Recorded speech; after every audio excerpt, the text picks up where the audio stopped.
Hey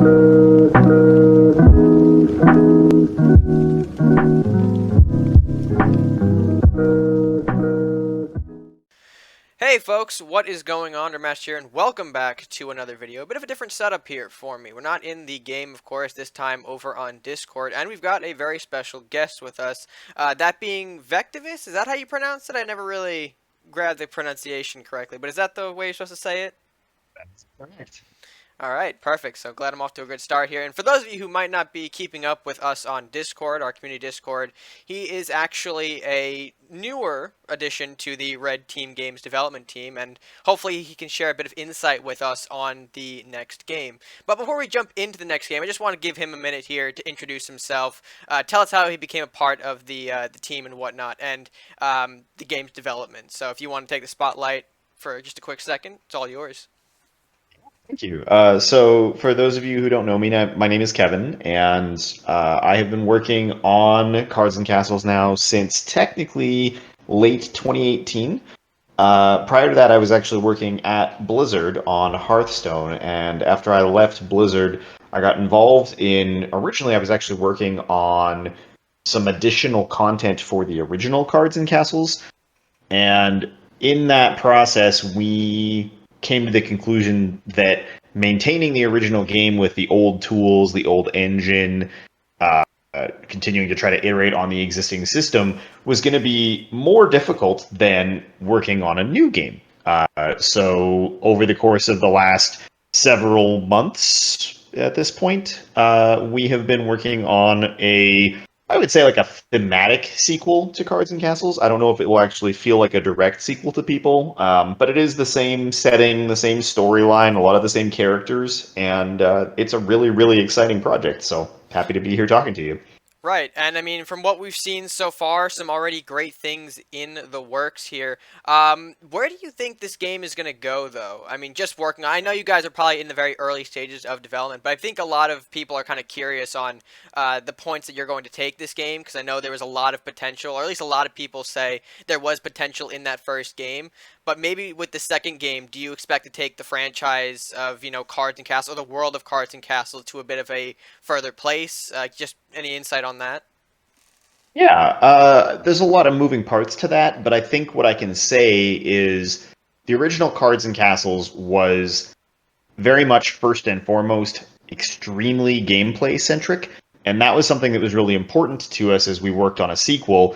But a thing that I think we're doing a really good job of as we broaden the scope of the franchise is introducing more storyline. We want people to feel like they really connect to the characters and the factions that those characters represent and kind of get more involved in the story of the game and the setting of the world. Cards and Castles, the original, has a very coherent sort of sense of place. You get that sort of vibe that it's, high fantasy and there's a world, but if you were to ask somebody where in the world they are, there was no map. And, it was just little things like that that as I particularly was working on the game, I, by trade, am a writer. I'm a creative person, but I come from a writing background. And I wanted to find a way to make the world feel more alive. So we're really thinking a lot as we build this new game out about not just how it will be fun, because we've done a lot of work on game systems and making the game play really well, but also just making it something that people will get excited about. The way that, when you think about really strong game franchises, right? When people talk about whether they're, a big fan of like a specific race in a strategy game or a specific color in Magic. Like we want people to have that identity that comes from a really strong set of characters and storytelling, and that's a big part of how I think we'll move things forward. We also just want the new game to be as accessible as possible. The original Cards and Castles was good, but we're really focused on, a better, stronger set of community building tools, on really enhancing the experience of being a part of that community. And that all of those things are going to make such a huge difference to how the new game is going to go forward. Wow. Well, I mean, from what I picked up on that, it sounds like, I mean, lore, or at least some kind of, like you said, world building, storytelling is coming to the game. That's personally something that I love in games, just having that world, that freedom to just kind of, I guess, how would you say, just mm, like jump in and become a part of the world. I think that's something that, I mean, personally to me sounds really exciting. But going into the actual screenshots, or at least some the game from what we've seen, there are a couple of questions that I kind of wanted to ask about, or at least questions for you. Not good with English today, but I guess we'll start off first with the phases. I noticed that there was a point that said summon phase up at the top of the, I think, the most latest screenshot. Is there anything that we can dive deeper in on that? I mean, are there more phases? What happens in the summoning phase? Can we just elaborate on that a little bit? Yeah. Obviously, still a work in progress, so things are subject to change. But sort of the philosophy that we wanted in the second game, particularly, is we want there to be more structure to the decision making that occurs during gameplay. And so part of what we wanted to do was separate out the action of developing the board from interacting with the board. So right now we have two phases, a summoning phase and a combat phase, and they're not perfectly discrete. There are spells and effects that you can utilize during summoning phase. There are effects that allow you to summon creatures during combat phase. Like, it's not a perfect dichotomy, but in general, it gives you an opportunity to think, I think, a little bit more about where you want to place your units in context of needing to really emphasize positioning and board-based combat, where you are on the board, what positions you are blocking, whether you're in movement range or attack range. Like, all of those variables suddenly become more important when you are positioning your troops on the field and then interacting with them. One of the things it also does, I think, for us from a design perspective, is it changes the emphasis on how important it is to be the player going first.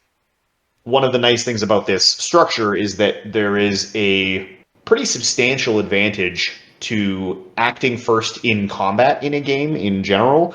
And to offset that advantage, there is also an advantage to the player who goes second in that they get to see what their opponent is playing on the board before they have to make that decision for themselves. And so disconnecting those two decision trees means if I'm the player going first, I'm going to get to make combat based decisions first, and that influences a lot of what will happen on the board this round. But as the player going second, I get to see everything my opponent is doing and not put a unit on the board that might be weak to their strategy. And that creates this really organic tension between the two players that I think is working really well. And I'm really excited for people to get to play with it.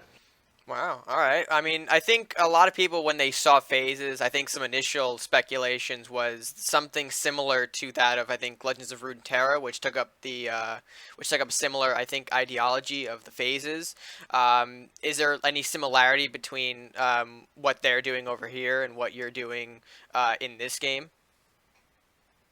I mean, as a designer, you draw on the influences of what you've seen done, and I personally try really hard not to emulate things that I've seen elsewhere, or even just limit my exposure to some of them, so that I'm not aping something really directly from a competitor.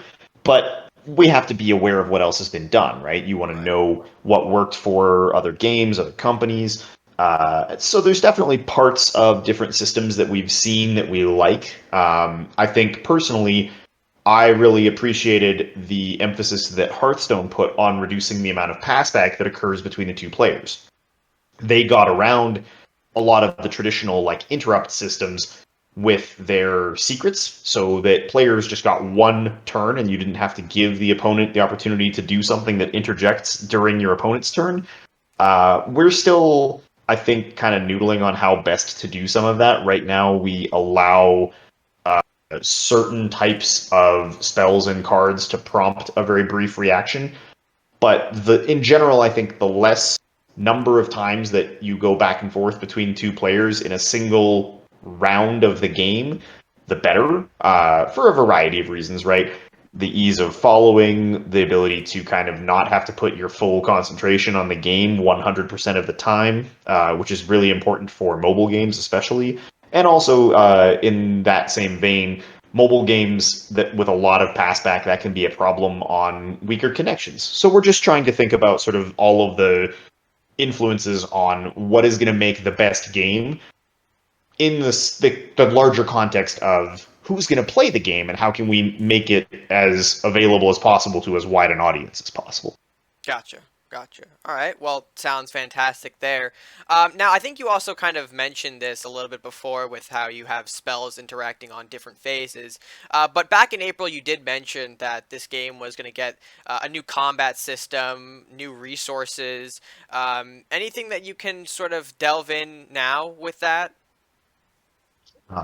Same thing. Obviously, not all of this is final. We actually made changes to classes as recently as this past weekend, but broadly speaking, one of my big goals with the structure of combat in the new game was to really lean into board centric combat, positioning being really important, and creating sort of an asymmetrical balance. And what that means is, as opposed to a game like chess, for example, where both players have the exact same resources, we want there to be a variety of different resources that players are utilizing, and the class system creates sort of a rotational balance where if you want to play as an aggressive player, you might pick units that have high attack damage or high movement speed to get in your opponent's face.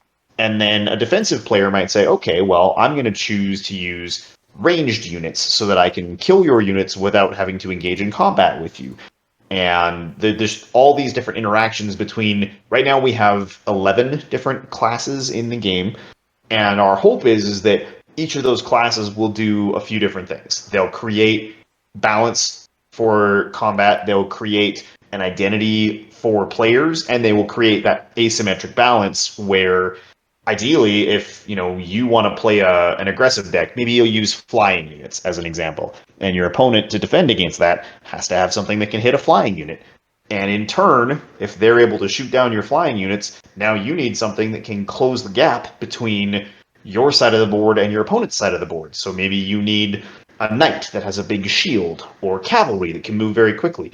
And that just keeps moving in a circle the way that you would expect from the asymmetrical balance, more of a strategy game than a card game. And that's really the big philosophy for me is this is not just a card game, it's a strategy game played with cards. Interesting. Well, I mean, I'm not gonna, have you delve deeper into, I guess, the classes. I mean, you did mention things like cavalry, things like flying, which seem, very interesting. It seems like where, you're actually fleshing them out more and more as sort of the weeks and days go on.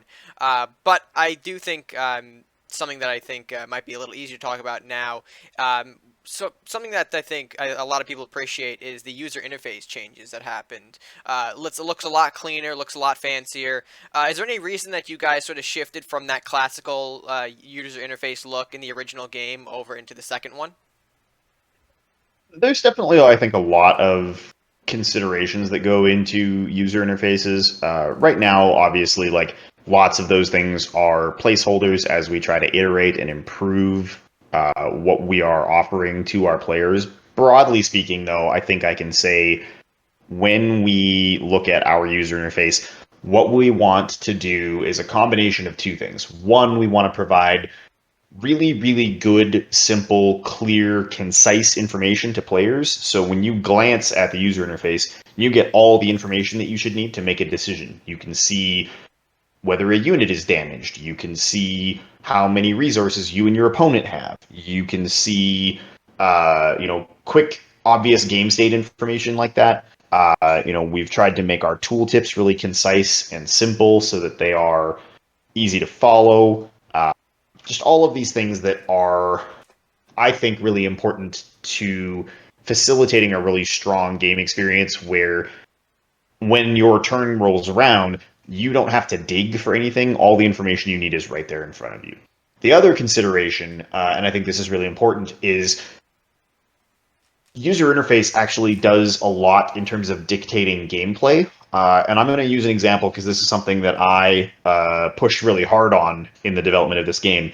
Right now, we have an indicator that shows how many cards are in your opponent's hand. Now, you recall in the original Cards and Castles, there were several different cards, so you could see all the cards in your opponent's hand as separate icons up underneath their nameplate. One of the things that we've actually done by changing that is in a lot of card games, there's this emphasis on hand reading, right? That you should be keeping track of how long a card has sat in your opponent's hand, which position it's in their hand, Right. and that can be a really impressive skill, and it can do a lot to help in a very like card centric game to deliver on the fantasy of I outsmarted my opponent because I knew what cards they had in their hand. For us to develop a game that is truly focused on board based combat, we had to try and pull away from some of those card game skills. Tracking what's in your opponent's hand pulls you out of the game. It takes you away from the combat that's taking place on the board. It takes you away from concentrating on the actual game state on the board, which is where we want players' attention to be. It's where we want your focus to be.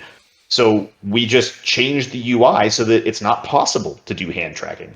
And I expect that there will be players who will look at that and say, that's a skill, and by not giving me the ability to use it, you've made the game have a lower skill ceiling. And I totally understand and appreciate the place that that comes from.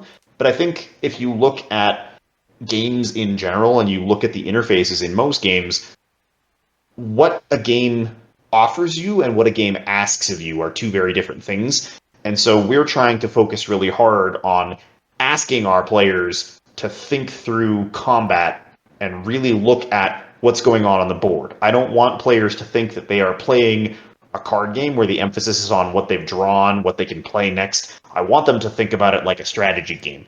Where am I on the board? How am I blocking my opponent? How am I setting up for my win condition based on that board state more so than drawing into a specific combo or assembling Exodia or whatever, right? Right, right.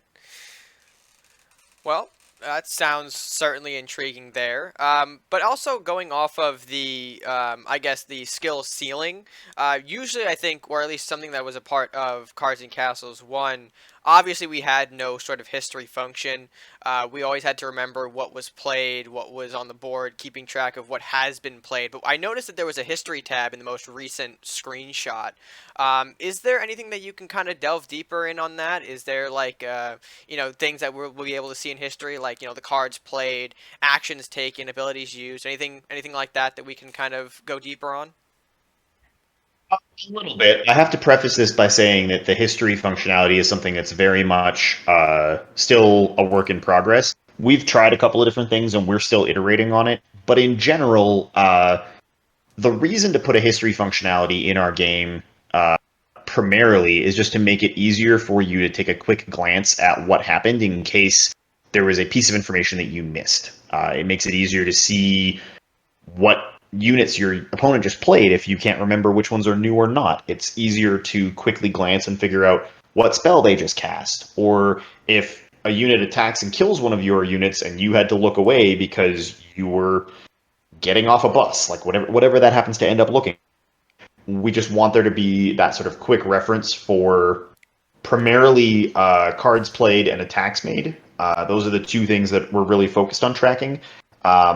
I think it's important to clarify here the functionality of a history like this that is available during gameplay is very different from the functionality that would be delivered by something like a replay system. Right.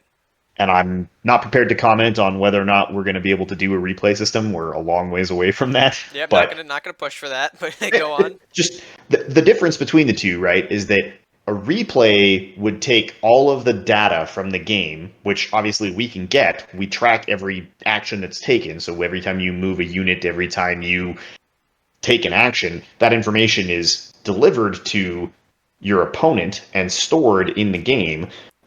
So by extension, we could reconstruct an entire round or an entire game from that data, but it's very difficult because of the user interface considerations to reconstruct what happened and what was occurring during every single individual match in real time. And I think one of the things we've definitely acknowledged from players is we want to deliver more opportunities to be able to engage with games when you're done. Take that replay or that game data and be able to go back through it and learn from it, get better, or review it, or stream it, right? Like these are all things that people want to be able to do with their games. We're super into that. But this again is like the hand tracking thing. There's a big difference between the information that you need in the user interface to make informed game decisions and keep the game moving, and the kind of information that someone wants in that deeper analytical level to go back and figure out if there was a misplay or if they could have done something differently. Distinguishing between those two is really important to us. So the in-game history is supposed to be a prompt, a way for you to quickly think about like, oh, okay, you're allowed to have X number of that card in your deck. I've seen him play two. Is this the third, right? Like Right. just simple data that maybe makes the game easier to play in real time. It's not the best way I can think of to explain it is it's not meant to be an instant replay, right? It's not meant to be a button where you can hit it and it rewinds the game and shows you everything that happened that turn. It's just a way to get some quick points of reference for the large game state actions, new cards played, units attacking or being killed. Like that's the information that we want to provide in that feature. Awesome. So it seems like I'll never be able to miss a stealth unit again if I'm looking away for just that brief moment. So certainly love to see that. But going on to, I guess, what's been on the board here, I think another thing from the recent screenshot that I wanted to kind of bring up here was the Tower of Ice that we saw. At least that's what a lot of people sort of recognize it. Obviously, art can be used as various placeholders throughout development. I know that very well. But what can we expect to see from that Tower of Ice that's currently still on the board? From like the beginning of the game, it seems like both players get one. Is there any use to that for either player?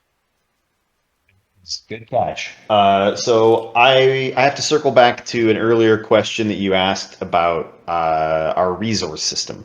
One of the, again, kind of guiding philosophies that we wanted in this game was it's not a lot of fun, in my opinion, to play a game where, our card game at least, where part of the game is just setup, right? Drawing into cards that create resources, playing resource cards to gain resources. We want to jump into the action. Again, board centric, focused on the board, less so on the process of drawing the right cards, playing the right cards, having to mulligan to get the right number of land or whatever. Stuff like that doesn't tend to make for really engaging gameplay, and it also drags the length of games out quite a bit. Right. So in our game right now, we have two resources. Names aren't final, but for sake of argument, we're going to call them gold and mana. Gold looks exactly like what you're used to from the original Cards and Castles. You get an increasing number of coins every turn. They allow you to play cards. Mana is the same basic principle in that it is a resource that you gain that allows you to play cards, but it obeys a totally different set of rules. Instead of getting and accumulating larger number every turn that resets every turn, mana is persistent across turns. So if you have 2 mana one turn and you don't spend them, the next turn you still have 2 mana.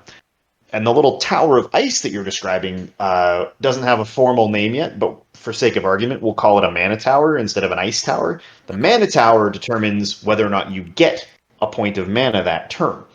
So at the start of the game, you have this tower, it's generating resource for you. It gives you a resource that allows you to cast more powerful spells, summon more powerful units, use more powerful abilities on your units.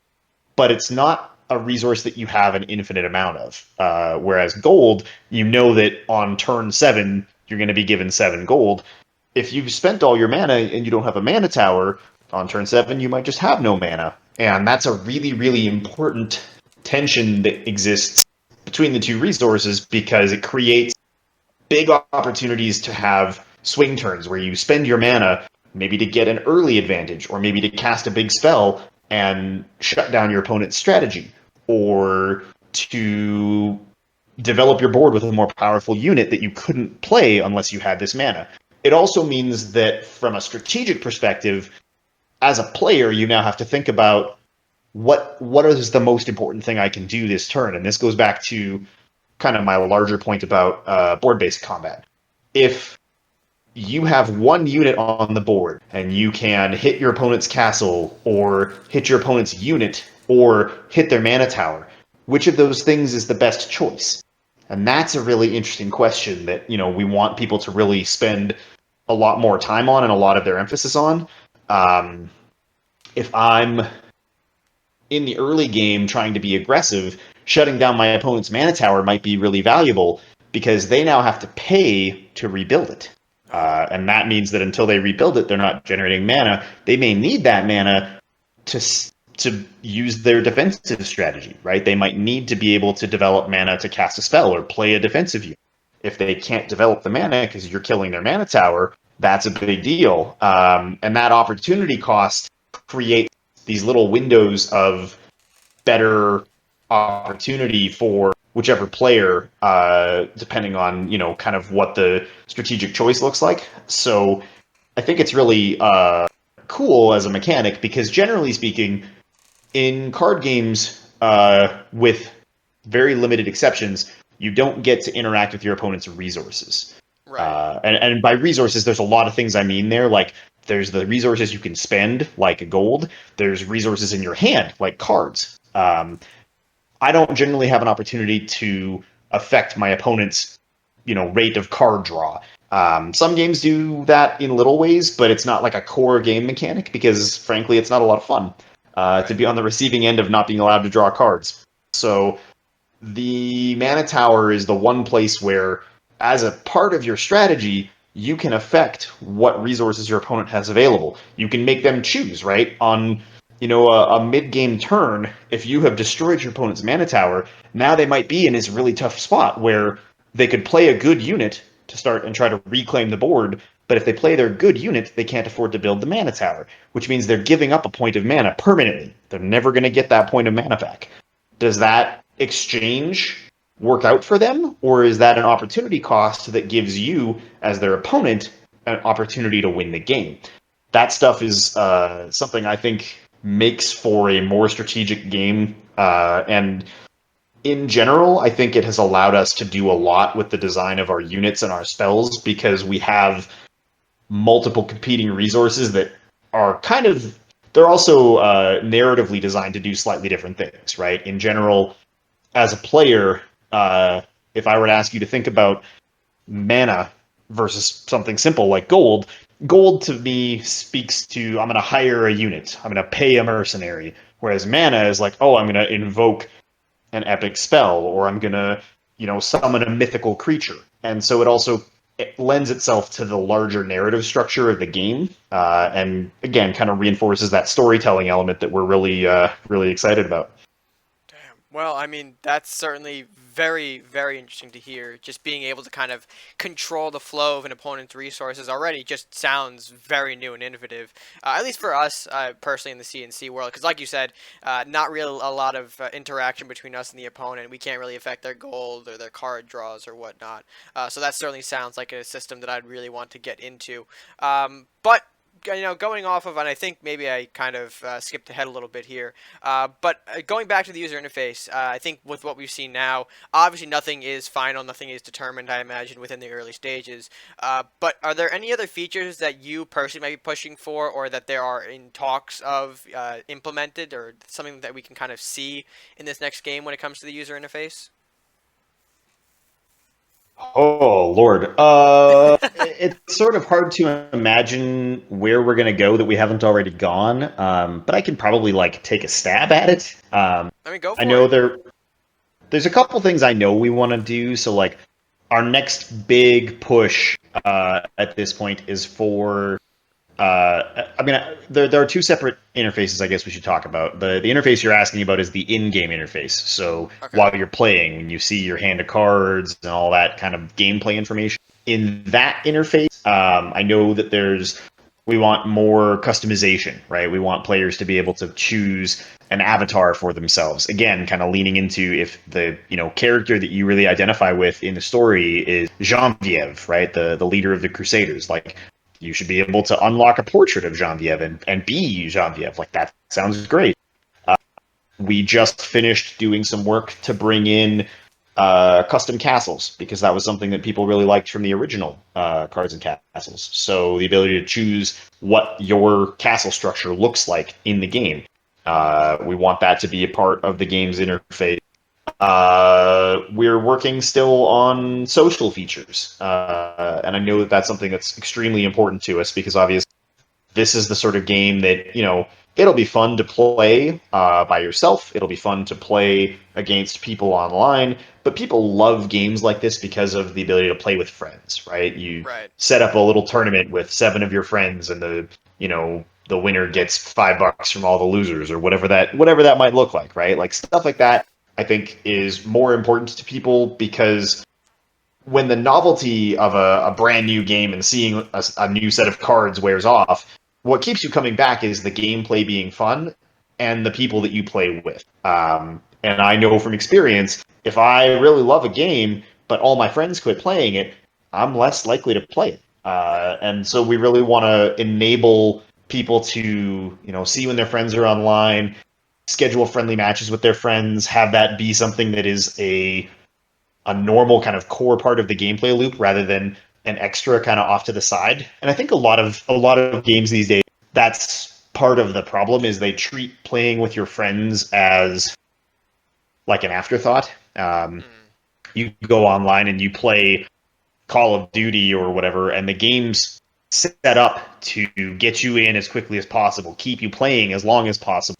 And it's not really focused on the things that actually keep people playing games over 10 years, which is I just want to play with my friends. I Yeah. want to set up my own game. We want to make our own rules. Like that's what keeps people coming back to a game for years and years. So we're going to think a lot about why a reward or a gameplay feature would push you towards playing with a stranger over playing with your friends. Because ideally, playing with your friends should be the most important thing that we put focus on and emphasis on rather than the last thing that you do when you're done, unlocking cards or completing quests or whatever other mechanics we end up implementing.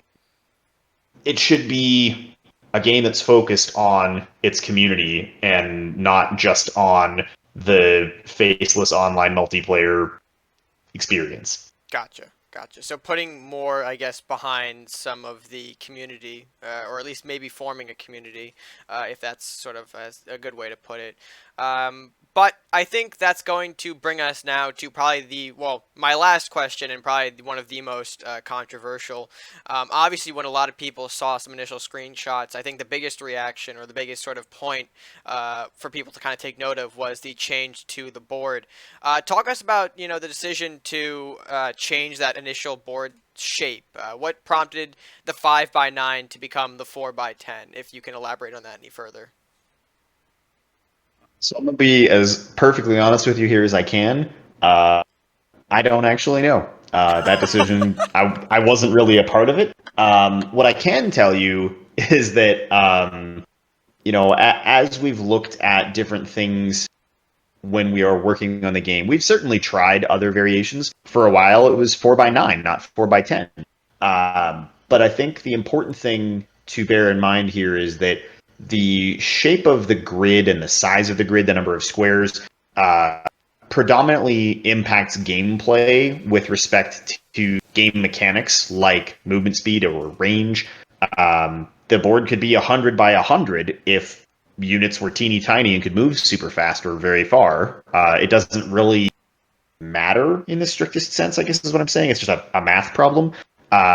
So the shape and size of the board, the biggest variables there, truthfully, are not how many squares. It's how does this look on a variety of different devices? What does that experience look like if I'm going to play this game on a smartphone or a tablet? Because obviously the original Cards and Castles is available on iOS and Android.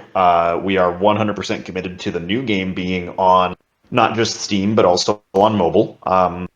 That's really important. So having a game that plays well on mobile is a huge priority for us, and all of the user interface elements, all of the board design, all has to facilitate being played on a very long and narrow phone screen, right? If you look at the aspect ratio of a sideways smartphone compared to a typical monitor or television, the phone is wider and shorter. So Right. that's a big consideration, especially for interface purposes. There's also little stuff like the 4x10 that we're using right now. You get a little bit more visibility into some of the really incredible work that our artists are doing. We've got a whole suite of new environments, game boards that we're going to be using.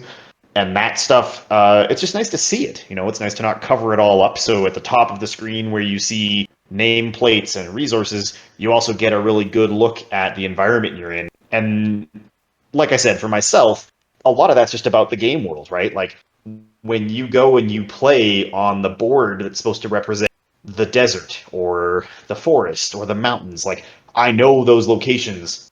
I know what meaning they have in the story. Like those things are exciting and interesting and they add flavor to the game that makes it more real, right? Like the world matters, the places are real. You can think about, oh, this map is a pirate ship. That's super cool. Like that's something that I think maybe it doesn't matter as much to the longer tail of the game when someone's playing it 5 years from now, but right now it gives the world kind of this living, breathing feeling of these are real places that are a part of the story when I'm playing this game and I'm picking my castle and we load into this game board and we get music that is spoilers, but this is cool. The music in the game is actually customized to what factions you're playing. Oh, So you will actually get a different version of the same song if you're playing a Crusader Viking deck than you would get if you played a Ninja Druid deck. oh, that's well. I mean, I gotta turn my music up then, because I know just for the sake of recording, personally, I keep the music down. But maybe I'll have to showcase a little bit for a couple of the future videos. But that When, sounds when I when I got to like preview how those systems were going to work and hear all the different versions, like the OST for this game is like nothing I've ever seen, and the guys who are working on it, truly exceptional. The work is just it'll blow your mind if you actually like really dig into the sound design in this game. So all right. Well, I'm looking forward to that. But overall, that's going to be pretty much all I have on my end. Is there any final words that you want to give to the folks who might be watching or have made it this far, just as a way to kind of send them off? yeah. I mean, first off, if you are an existing Cards and Castles player, if you're enjoying the original game, thank you. That means a ton to us, and frankly, is what enables us to be able to make another one. And for those of you who are looking forward to whatever this second game might become, I don't think we actually have an official title yet, but we'll call it Cards and Castles 2 for now. If Cards and Castles 2 is something that you're excited about, I would strongly encourage you to make sure you're following the Cards and Castles Twitter. That you're active in our community Discord. We are starting to look into bringing some people on as or into an alpha/beta process, so people will be able to kind of poke at the game, see some of the stuff that's in development. It's really not for fun, and I can't stress this enough. Like the tests are very much this stuff is half implemented. We've got cards with no art, systems that don't work, things that are going to be different Tuesday than they were Monday. But if you are someone who can help us to find things that we might miss, I know that we're spending a lot of time trying to think about like what are we doing to make sure that the game works for a colorblind player? What are we doing to make sure that the game doesn't create control limitations for someone who is playing on a mobile device or has any type of limitation in how they want to interface with the game? We don't want that to get left by the wayside just because we're an indie development group. So we do really, really, really want to find people who can help us nail down places where maybe color blindness is an issue, for example. Those people, if you're out there, if you're listening, get in touch. Tweet at us. Let us know when you could spare a couple of hours to help us poke at this and make it better. Yeah, and I'll leave some social links or social media links in the description. That's English, down below. So if you guys want to, of course, get in touch, I will leave the means to do so below. But I think that's going to be it for now. So I want to thank you again, Vec, for your time, and we'll go see you guys next time. And with that being said, folks, I'm going to do a quick little aside here to wrap up these videos the way that I normally do. So, with that being said, if you did enjoy the video, be sure to leave a like on it if you did, share with friends, and of course, subscribe if you are new or haven't done so already. It is the best way that you can show support here on the channel. And be sure to leave a comment down below explaining maybe what you learned or something that you're kind of excited for now after hearing this interview about Cards and Castles too. Certainly looking forward to reading the comments, seeing what you guys think. And yeah, with that being said, guys, until next time, stay gaming.